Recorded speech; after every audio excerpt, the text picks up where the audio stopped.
So now ब्रैडकॉम group और इस वक्त समय हो रहा है आपका 1 बजने वाला है, 8 मिनट कम है। अब यहाँ पर जो है स्टॉक में कोई हलचल नहीं है। 3 दिन हो गए, कोई बड़ी हलचल हमको देखने को नहीं मिली। यहाँ पर 35 रुपये 45 पैसे पर शेयर का प्राइस आ चुका है। चलिए ठीक है, बात खत्म। यहाँ पर अभी हम देखते हैं चार्ट थोड़ी देर बाद। बट यहाँ पर जो है यूएस के अंदर एक बहुत बड़ी घटना हो गई। क्या हो गई है, ये सब पर इम्पैक्ट डाल सकती है। ट्रेड डेस्क, बाकी एटेक कंपनी जितनी भी हैं, उन सब पर इसका गहरा असर पड़ सकता है। और जो कि मैं आपको इसके बारे में बता चुका हूं कि भैया एटेक को जरा अगर आपको समझना है तो प्लेटफॉर्म्स को आपको समझना बहुत ज़रूरी है, जहां पर थर्ड पार्टी जो है उनको कॉन्ट्रैक्ट मिलता है। उसके बाद थर्ड पार्टी जो है उन प्लेटफॉर्म्स पर एडवर्टाइज करती हैं। एडवर्टाइज जहां जहां तक जाना है वहां तक उन लोग के पास पहुंचता है। ये सबसे बड़ा एक थर्ड पार्टी का एक रूल है, एक तरीके से कहें एक रोल है। और थर्ड पार्टी आपका कौन आता है? थर्ड पार्टी मैंने आपको बताया था, थर्ड पार्टी ब्रैडकॉम ग्रुप जैसी कंपनियां, ट्रेडेक्स जैसी कंपनियां, ये दोनों एक ही है, एडटेक इंडस्ट्री की। तो अब यहाँ पर समझते हैं एक्चुअल में यूएस में हुआ क्या कि 27% एक स्टॉक के अंदर गिरावट। आज के दिन जैसे ही मार्केट ओपन होगा 27% गिरा हुआ आपको वो शेयर मिलेगा। एक दिन की फॉल है, सबसे बड़ी फॉल है। चलिए देखते हैं। तो भैया वो स्टॉक का नाम है स्नैपचैट। जी हाँ, स्नैपचैट। भैया बहुत बुरी हालत हो गई है इस कंपनी की। इवन यहाँ पर मेटा की भी वैसी ही हालत है। मेटा का शेयर भी देखिए कहाँ से कहाँ पहुँच गया।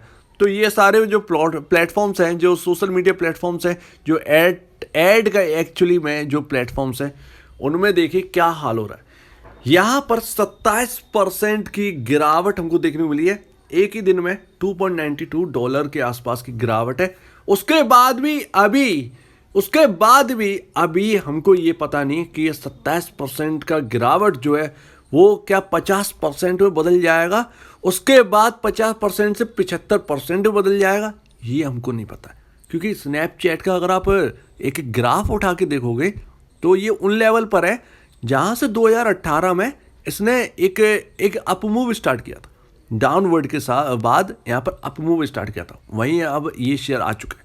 लेकिन यहाँ पर जो रिस्की होंगे, जो एक बढ़िया इन्वेस्टर होगा वो कुछ सोच कर अपना पैसा यहाँ पर जरूर लगाए। चलिए अब ये समझते हैं कि ये समझते हैं कि स्नैपचैट जो है उसके अंदर ये गिरावट क्यों हो रही है और कंपनी के सीईओ ने क्या कहा है, जिसकी वजह से यहाँ पर जो है बीसीजी और ट्रेडेक्स जैसी कंपनियों पर बहुत बड़ा इंपैक्ट पड़ सकता है। हमारा मेन इस वीडियो का अर्थ तो यही है। तो ये है वो लाइन, और ये इसको समझो, ये रहा। Snap stock falls nearly 25% after revenue hit by shrinking advertisers budget. जी हाँ, ये रहा आपका यही लाइन। 25% गिरने वाला है और एडवर्टाइजर का जो बजट है वो यहाँ पर जो कम हुआ है उसकी वजह से एड रेवेन्यू में दबाव देखने को मिला है। एस्टिमेट के हिसाब से नहीं आ पाया स्नैपचैट का, और अनुमान लगा रहे थे कि भैया यहाँ पर जो है स्नैपचैट का जो स्टॉक है वो कंपनी जो है वो अच्छा प्रदर्शन करेगी इस बार, लेकिन वो नहीं हुआ, सब कुछ बेकार। बिगेस्ट फॉल है अब तक का, जब से स्टॉक लिस्ट हुआ है इस वक्त का सबसे बड़ा फॉल है। ट्रेड डेस्क आपकी एडटेक में, ट्रेड डेस्क ज़रूर यहाँ पर स्नैपचैट जो है वो ट्रेड डेस्क का क्लाइंट होगा 100%। आप लिख के ले लीजिए। देखते हैं ट्रेड डेस्क का क्या होने वाला है आज के दिन, देखते हैं एडटेक का क्या होने वाला है, देखते हैं मेटा का क्या होने वाला है। मेटा आप जानते ही हैं, फेसबुक जो है वो बीसीजी का भी क्लाइंट है, आपको पता ही होगा। फेसबुक के साथ मिलकर यहाँ पर जो है फेसबुक के जो एड आते हैं ना, उसमें थर्ड पार्टी का कंपनी का हाथ होता है। तो यहाँ पर गूगल के साथ हाथ मिलाया हुआ है ब्रैडकॉम ग्रुप ने, बाकी अलग अलग प्लेटफॉर्म्स ने भी हाथ मिलाया रखा है। तो भाई ना यहाँ पर ना थर्ड पार्टी की जब इन कंपनी, आप देख रहे हैं ना स्नैपचैट को कैसे जोड़ के देख रहे हैं। मैं आपको ऐसे ही नहीं बता रहा हूँ, स्नैपचैट आप समझ गए होंगे मैं क्यों दिखा रहा हूँ। स्नैपचैट का रेवेन्यू डाउन गया, यानी कि बजट इनको मिला होगा स्नैपचैट को। भाई यहाँ पर इन्होंने थर्ड पार्टी की मदद से यहाँ पर जो है ऐड कराना चाहे होगा अपने प्लेटफॉर्म पर, ठीक है। थर्ड पार्टी को ये पैसा देंगे, कॉन्ट्रैक्ट देंगे कि इतने $1 मिलियन का है, आप भाई करिए। अब थर्ड पार्टी के ऊपर है उस इतने $1 मिलियन में वो कितना बचाता है, वो जो कंपनी की बात है।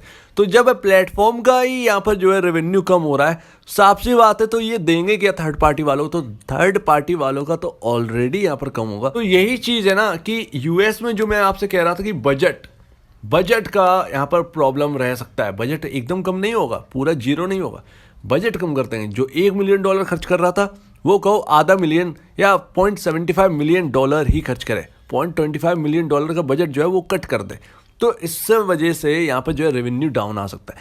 यही हमको समझना है, काफ़ी इंपॉर्टेंट रहेगा Q2 एडटेक कंपनियों के लिए, इवन ब्राइटकॉम ग्रुप के लिए, और इनका तो काम जो है वो यूएस से ही है। तो अभी देखिए आपके सामने चार्ट है, और देखिए यहाँ पर कल मैंने आपसे कहा था कल जो क्लोजिंग बेसिस था वो अच्छा नहीं था, एवरेज लाइन के नीचे था। आज भी वही कैंडल बन रही है, यहाँ पर 1:15 के आसपास हो गया। यहाँ पर देखिए यही कैंडल, और कल की अगर क्लोजिंग के नीचे ही अगर देता है देन यहाँ पर एवरेज के नीचे, एवरेज लाइन के नीचे ही होगा क्लोजिंग, तो यहाँ पर जो है सेलिंग प्रेशर बढ़ेगा, आगे बढ़ सकता है बिल्कुल। यहाँ पर 100% यहाँ पर है कि यहाँ पर जो टेक्निकल जिस तरीके से बता रहे हैं वो बता रहे हैं कि भैया टेक्निकल में ये बढ़ सकता है प्रेशर। अब चलिए ठीक है, अब इसको थोड़ा साइड में रखते हैं। यहाँ पर क्या, यहाँ पर जो है अगर आप सोचें यूएस के अंदर क्या हाल है, क्योंकि यूएस की आपकी कंपनी है ब्राइटकॉम ग्रुप जो है वो जो कुछ भी कमाती है वो बाहर देशों से ही कमाती है, ठीक है। यहाँ पर आप एडटेक का हाल देखिए, यूएस के एडटेक का हाल क्या है, यूएस के एडटेक का हाल क्या है, 60 से 70% शेयर्स डाउन है। जी हाँ, एडटेक के मैं आपको बता रहा हूँ, एक एक सर्च करके देखिएगा आपको खुद समझ में आ जाएगा, 70% जो है ना वो शेयर डाउन है। अगर आप चाहो तो मैं एक सेपरेट वीडियो भी बना दूंगा जिसमें सारे यूएस के एडटेक के जो स्टॉक्स हैं ना उनको कवर करके, उनके चार्ट को कवर करके आपके सामने रख दूंगा, ये आप देखिएगा। और आप वहीं के, ये बीसीजी वहीं की है, स्टैंड अलोन में कुछ नहीं कमाता। एफिल छोड़ दो, एफिल स्टैंड अलोन वाली है, वो इंडिया पर ध्यान है, इनका इंडिया पर ध्यान नहीं है, ये बात देख रहे हैं। और ये गलत बात भी है, आपको यूएस के साथ साथ इंडिया स्टैंड अलोन पर भी ध्यान देना चाहिए, ये बहुत इंपॉर्टेंट है हमारे लिए। तो आप इसको अगर आप देखेंगे ना तो आपको समझ में आया कि आप भी कहीं दूर नहीं है, आपका शेयर प्राइस भी ऐसे ही गिरा हुआ है। जब उनमें रिकवरी नहीं आई तो फिर आप क्यों, फिर कैसे एक्सपेक्ट कर रहे हैं। तो ये सारी बातें ना ध्यान रखिए। पहले क्या था, पहले अपनी दिक्कतों से गिरे, फिर उसके बाद ग्लोबल दिक्कतें आ गई, अब ग्लोबल दिक्कतें जो है वो इसको ऊट पर नहीं आने दे रही। तो ये बहुत सारी चीज़ें। और यहाँ पर आईटी का हाल देख लो भाई, इंडिया में TCS, इन्फोसिस, ये वगैरह वगैरह, जब आईटी शेयर जब चले ही नहीं रहे, कोई बूम ही नहीं है इनमें, जबकि डॉलर $83 है, एक रुपये डॉलर बढ़ता था तो आईटी शेयर्स जो है ना वो 5-5, 10-10% का रिटर्न दे जाते थे।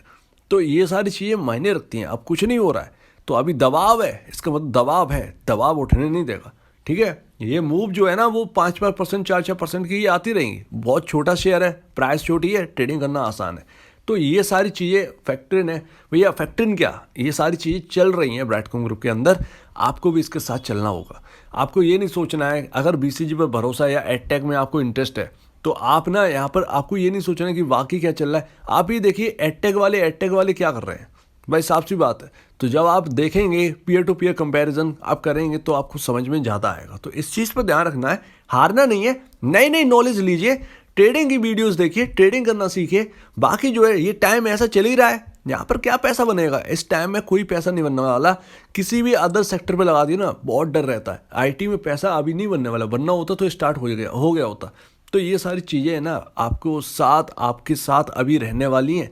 अगर आप इसमें सर्वाइव कर जाएंगे तो आपका पैसा बनेगा, अदरवाइज यहाँ पर जो है पैसा नहीं बनने वाला। तो देखते हैं भैया आज स्नैपचैट का क्या हाल होता है यूएस के अंदर। बहुत ही एक जबरदस्त यहाँ पर जो है रहने वाला है। उसके बाद रिपोर्टिंग देखेंगे भाई क्या आता है क्या नहीं आता है, बहुत सारी चीज़ों पर लिखते रहेंगे, अपना पॉइंट जो है वो लेते रहेंगे। तो अगर आपको इस वीडियो में कोई प्रॉब्लम है, कुछ पूछें, कुछ बताना, कुछ कहना है तो प्लीज़ कमेंट सेक्शन में कहिएगा। और आप बीच में जाए वीडियो देखने के लिए बहुत धन्यवाद दोस्तों।